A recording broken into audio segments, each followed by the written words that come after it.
You've got deadbolts, cameras, and a generator humming in the backyard. You feel secure. But in a true grid-down scenario, your perfectly defended fortress is actually a giant neon sign that says resources inside. If you look like you have supplies, someone with nothing left to lose will test your defenses. Today, we're shifting from physical armor to psychological armor.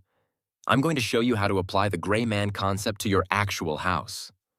You'll learn how to mathematically erase your signature, blending into the disaster so completely that threats walk right past your front door. There is a fatal flaw in modern urban preparedness, and it was born in Hollywood. You watch movies where the protagonist boards up their windows, mounts spotlights on the roof, and stands on the porch holding a rifle. You think that is how you survive. Let me bring you back to reality. If you live in a densely populated urban or suburban environment, building an obvious fortress is suicide. If you visibly fortify your home while the rest of your street is suffering, you are not deterring a threat. You are confirming that you possess something worth protecting. A concrete wall and barred windows simply inform desperate, starving individuals that your house is the ultimate loot drop. They won't attack you directly. They will siege you. They will wait for you to sleep. They will cut your water, or they will simply set the structure on fire. Physical armor always fails against a sufficiently motivated mob. Your only true defense is ensuring they never notice you in the first place. This brings us to the first signature you are broadcasting right now without realizing it. Sound. Close your eyes for a second. Imagine a normal Tuesday night in the city. You hear traffic, air conditioners cycling on and off, airplanes overhead, the hum of a million appliances. Now imagine all of that stops completely. In a true grid-down collapse, the ambient noise floor drops from a chaotic 65 decibels down to almost zero. In that terrifying silence, sound travels for miles. If you drag your expensive gasoline generator out of the garage and fire it up to run your refrigerator, you are ringing a dinner bell. A running combustion engine in a dead city is an acoustic beacon that desperate people will gravitate toward like moths. It tells anyone within a 1-mile radius that you have fuel, you have cold food, and you have electricity. If you must use backup power, it has to be completely silent. Solar panels feeding a battery bank stored indoors. If you must use a generator, it requires heavy acoustic baffling and subterranean exhaust routing. Otherwise, your noise will kill you. When the sun goes down, the acoustic threat is instantly replaced by an optical one. During World War II, London enforced strict blackout conditions to prevent bombers from targeting the city. People were fined or arrested for leaving a crack in their curtains. They understood what modern preppers forget. Light discipline is absolute. If you turn on a battery-powered lantern in your living room and a single pencil-thin beam of light escapes through a cracked blind, you are compromised. From a dark street, that tiny sliver of light is visible from incredible distances. It proves the house is occupied, and it proves the occupants have resources. Pause this video tonight when it gets dark. Turn on your living room lights, walk out to your street, and look at your house. Look at the edges of the curtains. Look under the front door. You will be horrified by how much light leaks out. Invest in true military-grade blackout curtains.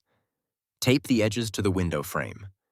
At night, you operate exclusively under low-intensity red light, which does not ruin your natural night vision and does not penetrate far through barriers. By day 3, you've stayed quiet and you've stayed dark. But your garbage is currently out on the curb telling the whole neighborhood your secrets. When municipal waste collection stops, trash piles up. Scavengers will dig through refuse looking for anything useful. What does your trash say about you? If a scavenger finds empty freeze-dried beef stroganoff bags, shiny mastery wrappers, and empty water purification filter boxes in your bin, they know a prepper lives there. You must practice strict waste intelligence. Never throw away survival packaging where it can be seen. Bury it. Burn it if you can do so completely smokelessly at night, or seal it in black contractor bags hidden deep inside your garage. Your external waste profile must look exactly like your unprepared neighbor's trash. Empty, miserable, and picked over. You have handled sound, light, and trash. But there is an invisible signature that bypasses walls entirely. Odor. A starving human being undergoes a physiological change. Their olfactory senses become highly sensitized to the smell of calories. If your neighborhood hasn't eaten in a week, and you decide to fry bacon or brew a fresh pot of coffee, that scent will travel down the street and drift directly into the open windows of desperate people. You cannot disguise the smell of cooking meat. If you must cook, you cook during the dead of night, using minimal heat, and you prepare foods that do not produce heavy aromatic signatures. Boiling rice or heating water for dehydrated meals creates far less odor than roasting proteins. At this point, your house is dark, quiet, and scentless, but it still looks intact. To truly become a gray man, you must weaponize the environment's psychology. Here is a twist that breaks the brain of most security experts. To defend your house, you have to make it look like it has already been successfully attacked. Predators look for unlooted targets. If they walk past a house with a pristine lawn and a locked, shiny front gate, they see a puzzle waiting to be cracked. You must project the illusion of ruin. Leave your exterior gate open. Scatter harmless, worthless trash across your front yard. If you have an outer screen door, break the glass yourself and leave it hanging open. When a scavenging team walks down your street, they need to look at your property and immediately conclude, someone already hit this place. There is nothing left here. You are creating a psychological blind spot. Eventually, you will have to interact with the people who stayed behind, your neighbors. This is the most delicate operation you will conduct. If you walk outside looking well-rested, clean-shaven, and hydrated while everyone else looks like walking ghosts, you are dead. Social camouflage means mirroring the suffering of the herd. It sounds cruel, but you must act hungry. You must complain about how thirsty you are. Wear baggy clothes to hide the fact that you aren't losing weight. Do not take hot showers and come outside smelling like lavender soap. When the neighborhood gathers to share rumors, you stand in the back, you look miserable, and you contribute nothing of value. The moment they realize you are thriving, they will demand your resources. Pity is your greatest shield. Erasing your signature is not a one-time event. It is a continuous, daily operational posture. It requires extreme discipline from every person in your household. No loud arguments, no careless flashlights, no arrogant displays of wealth. You transition from living in a home to operating a secure facility. You survive not by fighting off the horde, but by becoming completely unremarkable.